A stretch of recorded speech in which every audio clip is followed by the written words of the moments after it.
Oui, je m'appelle Pascal Baouasweli. Je suis le président provincial de la communauté Mamba Moussa.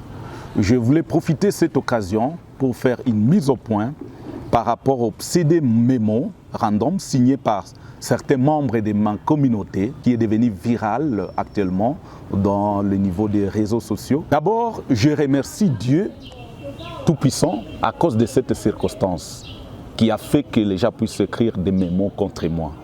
Puisque certains religieux disent que chez nous à Mambasa, c'est toi en Swahili, ils disent que shukuru Mungu kwa baraka na shukuru Mungu kwa balaa. C'est pourquoi je ne fais que remercier Dieu pour tout ça. Je remercie aussi mes frères et sœurs qui ont pris le courage d'écrire ces mémos contre moi. Parce que malgré qu'il y a des erreurs et des mauvaises intentions, ils sont en train de se donner à l'exercice démocratique. Mais je peux leur dire qu'un caillou qui est lassé avec colère ne tue pas l'oiseau. Oui, je vais commencer par la clarification sur les statuts. Je vais dire que les mandats, selon notre statut, est de 3 ans renouvelables une fois. Et Mamba Moussa, au départ, avec 4 communautés, Tundana, qui réunit les Bila, il y a Amugu qui réunit les Lesse, il y a Kondabo qui réunit les Ndaka et les Mbo, et communauté Ngwana. Tundana s'était déjà retiré de Mamba Moussa. Et même si le reste des frères et sœurs, on peut quand même avoir des collaborations, mais ils ne peuvent pas s'immiscer dans les grandes décisions de la communauté Mamba Moussa. Et notre statut dit aussi que les mandats est rotatoire aux 4 communautés, renouvelables ou pas. Les Ngwana ont déjà fait leur mandat, les Kondabo aussi, les Bila d'ailleurs en 2 reprises, là où ils ont fait même plus de 10 ans dans un des mandats. Et pour le moment, c'est le mandat de Amugu. La question était de savoir la rotation après Amugu.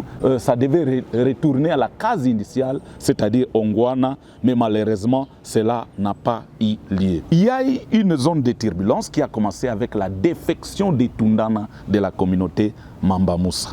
Cette zone a continué avec la menace des mandats provinciaux, mais toujours instrumentalisée par cette communauté qui a fait défection. Nous étions obligés d'organiser une assemblée générale.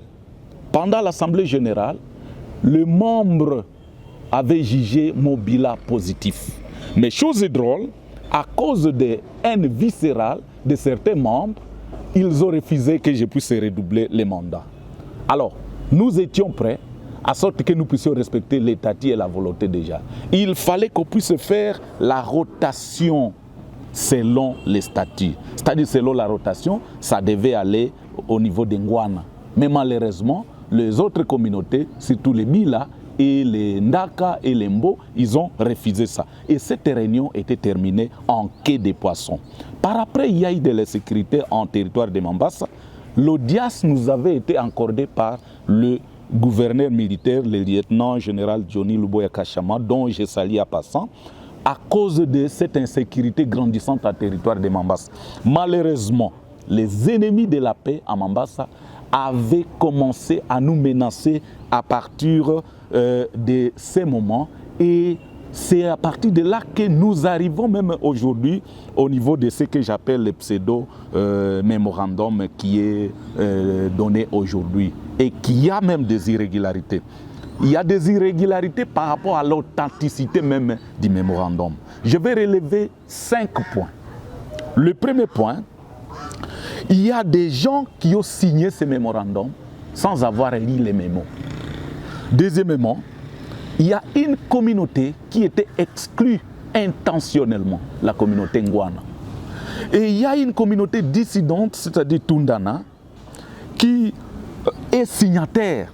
Par conséquent, nous pouvons dire que c'est un mémorandum qui tombe caduc parce qu'il y a une communauté exclue intentionnellement et une communauté dissidente qui est aussi signataire de ces mémos. Après ça, dans chaque moment que nous, communauté Mamba Moussa, nous faisons nos déclarations, il y a les éléments sonores qui doivent être là, les signatures qui doivent être là, et les images doivent être là. Mais leurs mémos ont seulement des éléments sonores, la signature, mais sans images nous publiées par la presse.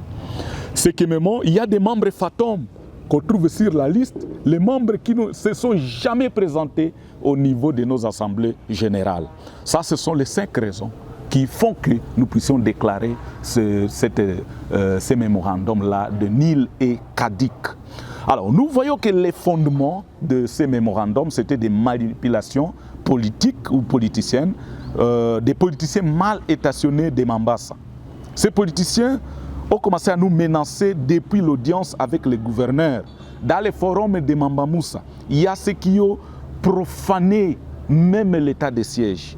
Il y a ceux qui nous ont menacés à cause de la mission que nous a accordé le gouverneur pour la paix et le développement à Mambasa. Puisque cette mission consistait à soutenir les FARDC au détriment de Ouazalendo et à permettre l'entrée de la MONUSCO. Malheureusement, ces gens s'opposaient farouchement à tout cela. Donc ces gens-là, nous pouvons dire qu'ils sont ennemis de la paix, ils sont ennemis de la province de l'Ituri, ils sont ennemis de la mission nous accordée par les gouverneurs, ils sont ennemis de l'état de siège. Ça, c'est leur manière de se manifester à travers ça.